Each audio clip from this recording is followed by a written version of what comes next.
Hey everybody, I'm Francesca Maxime. This is your bonus WiseGirl video for Thursday, December 8th. And I just wanted to talk really briefly about a comment that was made on one of my Facebook pictures on my public page. There's a cover photo of me with the name on this plane and has my name on the plane, and it says, Francesca Maxime, and I have a helmet on and I'm flying, or had just landed after having flown an F-16 fighter jet with the Air Force Thunderbirds. And the commenter was like, I don't believe this. You should do a vlog about it. I was like, okay, fine, so I will. So this is for you. Basically, the story behind that is I was working as an anchor and a reporter in a small market here upstate New York, and had been invited to do what they call a media flight. And it requires that you sort of like fast for a day and wear a special flight suit, and you go up there and essentially you pull, or I pulled, 9 Gs, which is feeling like the weight of an elephant is on your chest, and you have a pilot in front of you in his cockpit, and you're directly behind him in your cockpit, so they're one right behind the other.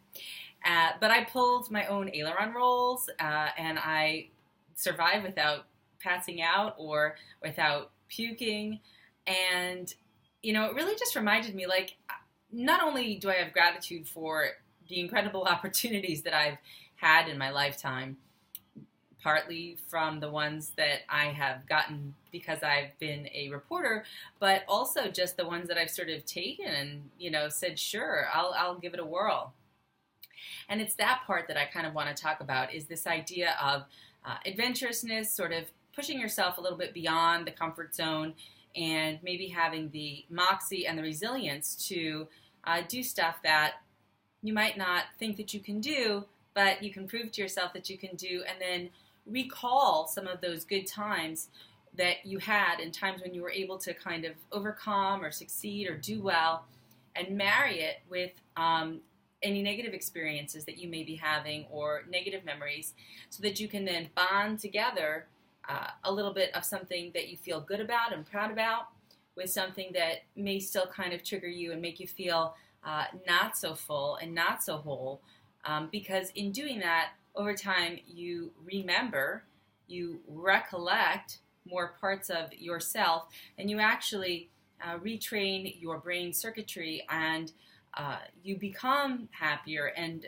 more fulfilled if it's a habit that you can incorporate. This is neuroscientific research that's being done by a guy by the name of Rick Hanson, whom I've talked about before in his book Hardwiring Happiness, and he has a great blog and website and newsletter that you can also access as well. So what are some of the things that would make you be more resilient? For example, I remember I was going through a really hard time after my ex and I broke up, and I had moved to Florida. And one of the things that he and I had done is gotten a scuba diving license when I was living in upstate New York in a rock quarry in Pennsylvania, and we never actually went to the ocean to use it.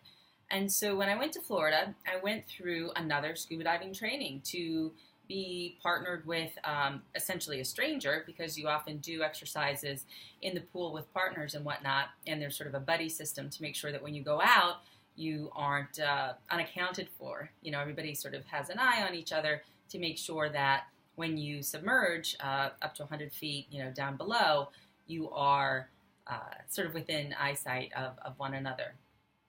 And so when I went to Florida and I did this training, I said, geez, this is not easy, but I'm going to do it. And I took it on. It took a lot of work, a lot of weekends when I wasn't working as an anchor down there.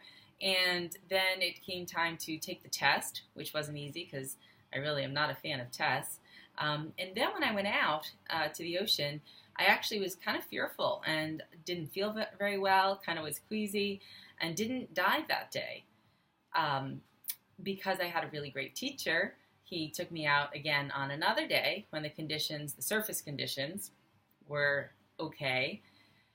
And we took the boat out again with some other people, and I did go down, and I did submerge and enjoy it, and have a video to prove it, and have this barracuda and other weird fish swimming around that I would have never been exposed to, and shipwrecks and all kinds of interesting things. So what does this say? What is this kind of talking about here at a larger level? I guess what I'm saying is that, first of all, with the F-16 flight, I took on something that I didn't know that I could do, but I did it, and I was kind of fearless then. This is going back, over 10 years ago. But I had forgotten that it was something that I had done and something that I was really proud of and that others were proud of me for giving a shot at. And so learning how to take moments like that where I felt really good and I was proud and it was really an opportunity for me to sort of say, hey, you did it, kid, to remember those on the days when I'm not feeling 100%. The other thing is to remember, in terms of resilience, times when I was able to, with a lot of support, pick myself up after a devastating breakup and then sort of turn around and say, okay, well, what can I do to rebuild my life independently? What can I do to make myself feel better? What can I do to prove my resilience to myself?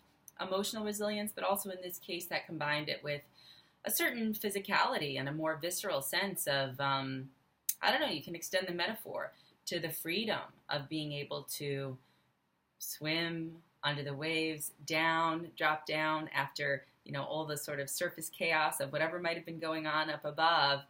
It becomes irrelevant, frankly, if you have ever done any scuba diving when you are down below. And so it's a really interesting exercise to recognize that oftentimes what's on the surface of things is not reflective of what's happening down below.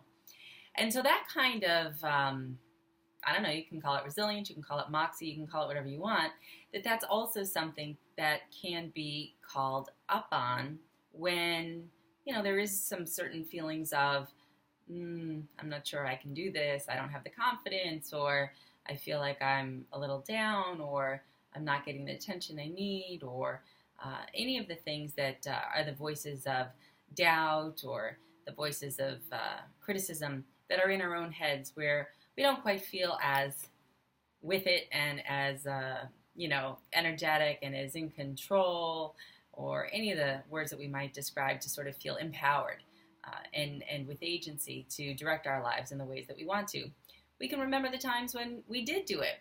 And when we do that, it's not getting lost in thought and memory and all of that. It's actually helping pair our brains with sort of mitigating the effects of a negative feeling with the positive effects of a true remembrance of when we were able to shine.